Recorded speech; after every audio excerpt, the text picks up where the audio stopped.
Kasi gano'n ko kayo pati share, Yes, ma'am.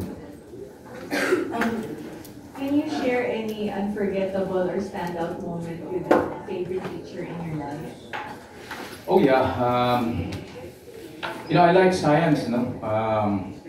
So yung teachers, yung teacher kong yun, naging very inspired ako because of her. Nakita niya yung gusto ko at madalas niya akong pinupuri because ito ang estudyante kong mahilig sa science. Binibet ko na mataas ang grade dito pagkatapos ng exam natin. Well, na-pressure ako pero at the same time, siya yung naging inspiration ko kasi parang na-push ako. And magaling magturo, magaling siyang magpaliwanag. Yun na din ang gusto ko sa mga teachers. So, yun ang isang pero marami din ako mga moments na hindi maganda. Mababanggit pa natin yun, o mga araw na. Ano subject po? Hindi. Science. Sa science yun. Hindi yung di po maganda kasi favorite po science po, di ba? Maganda yung teacher? Hindi, sabi mo po, di ba, meron din hindi magandang moments, mga challenging. Oh, well, lahat naman ng subjects meron tayong, except for Michelle, no? Lahat ito, tinatap niya. Ay, oo. Pero meron tayong mga subjects, syempre medyo, na-challenge. Yan. Palagi ko math. Hindi, magaling ako sa math. Kapsado ko yung plus, minus. Yeah. Hindi. Of course, pagdating sa geometry, yan, algebra, yan, medyo physics, science yan, pero medyo mas technical. Yeah. Thank you so much. And at this point, pabalik na po yung press sa labas. Ay, gusto niyo po, may question. Oh, yes, madam. Go ahead. Hi, I'm Ashley from Business World. Ako na po.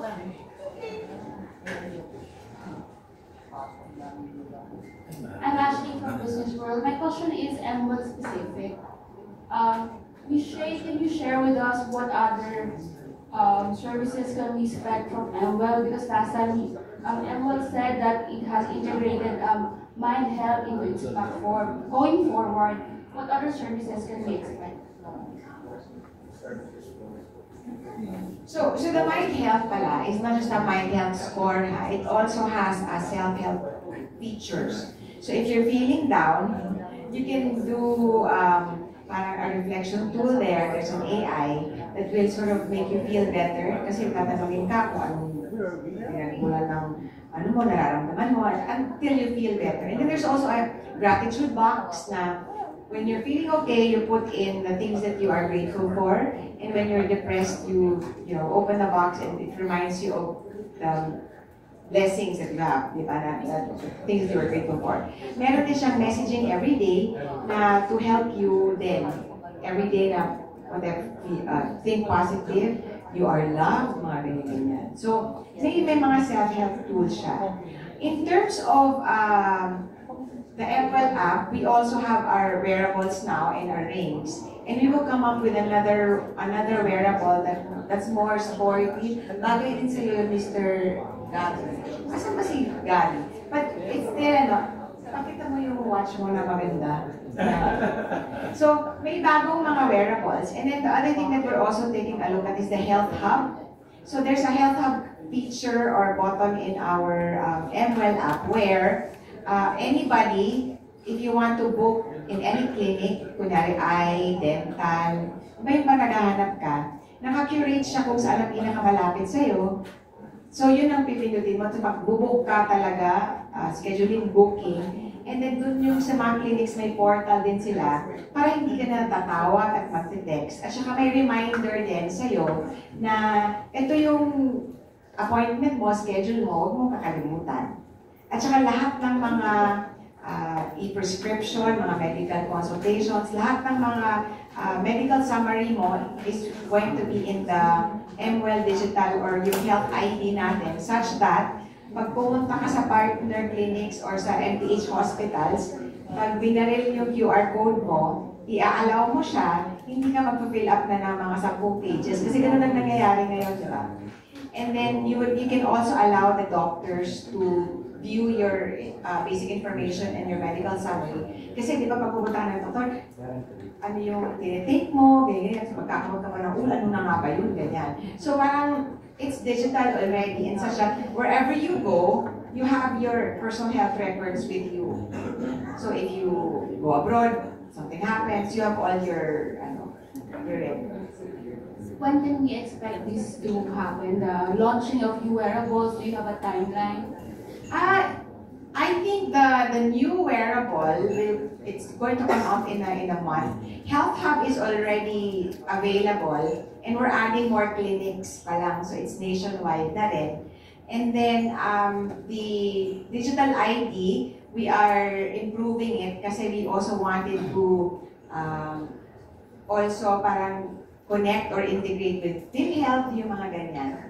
At saka we're also taking a look at the possibility na kunyari yung mga kababayan natin hindi makabayad, parang paano siya mag-installment or makahanap ng tulong sa mga foundations, ganyan. So we're thinking about what the requirements are of the ordinary Filipinos. That's na on my end. How about the digital health or growth in the Philippines? I just want to talk about the growth of MWell in the Philippines. Are you bullish on the growth here in the Philippines? How does MWell play in the digital health space? So I would say that we are the pioneer in the integrated health and wellness platform. All the other platforms that we know of, their focus really is on teleconsultation, di ba? Ang health naman, ang wellness, hindi lang konsulta.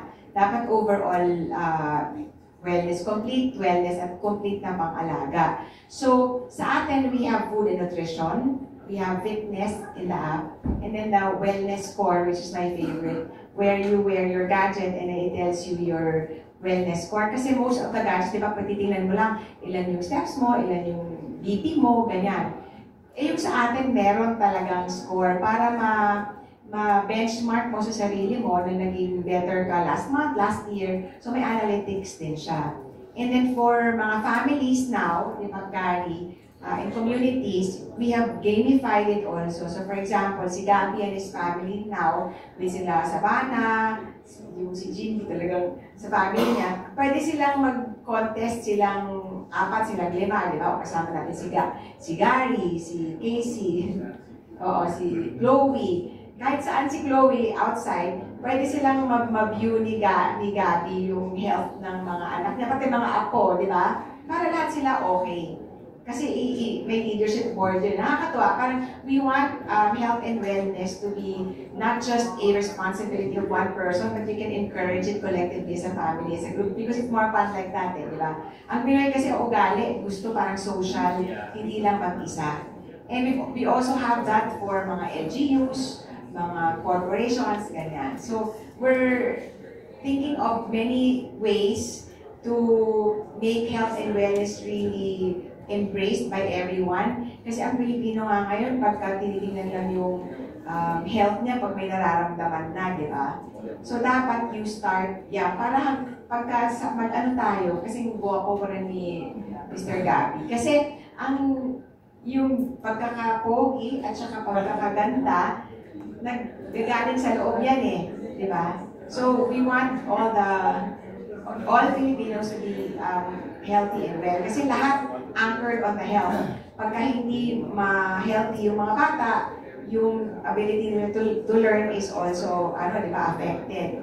Tapos yung mga Filipino, mostly daily wage earners sila. Di ba, 80% ng Filipinos daily wage earners So ito yung mga ka-ate kuya natin na kailangan lumabas na bahay para makapagtrabaho.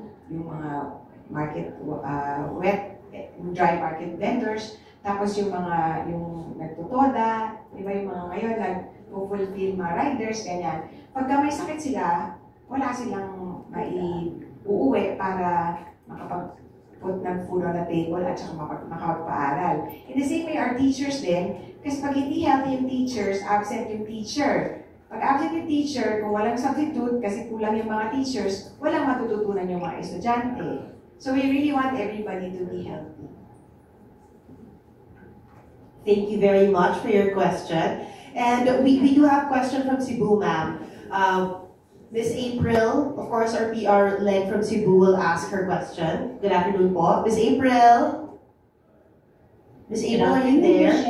I have 2 questions.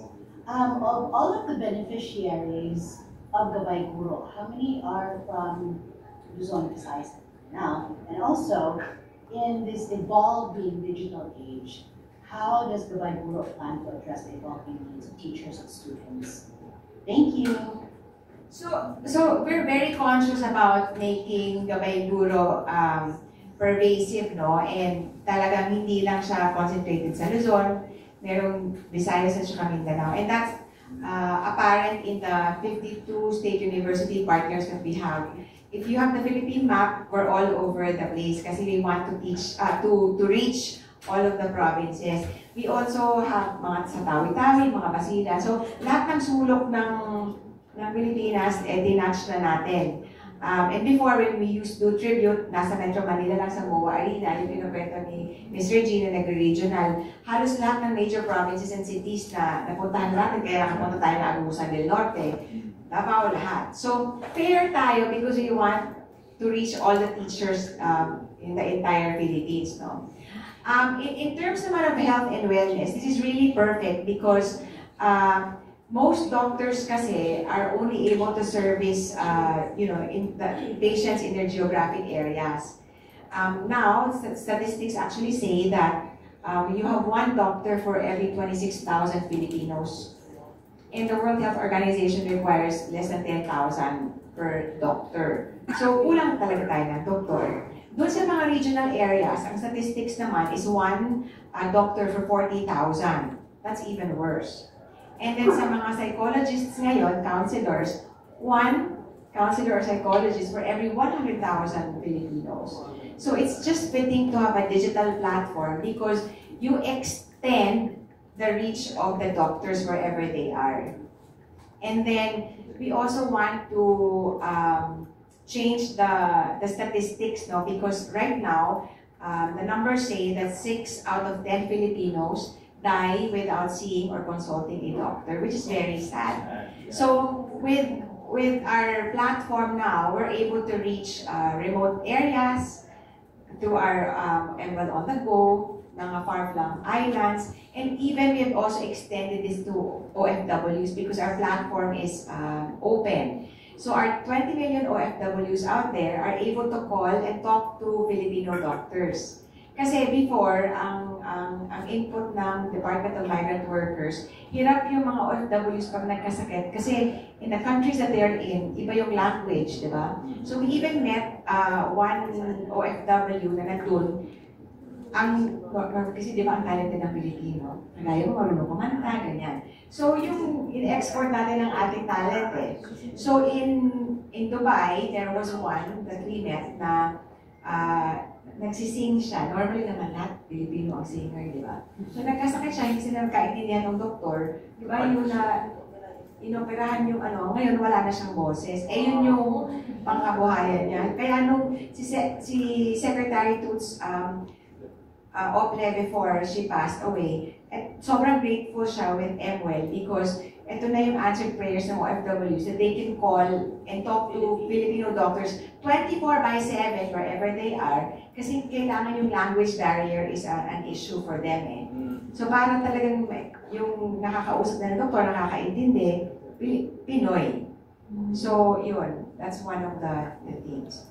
And then, we're also pushing for wellness, di ba, preventive health. Kasi nga yung Pinoy, pagka may sakit, tsaka na iisipin yung pupunta ng doktor. Tayo, I think one of the things that we have learned during the pandemic was your immune system and your innate health will help you fight viruses, di ba?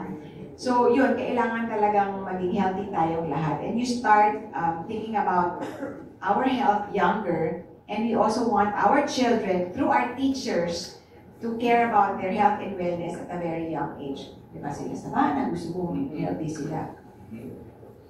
Thank you so much for that, Ms. Shay. Thank you, Ms. April, for the question. And now we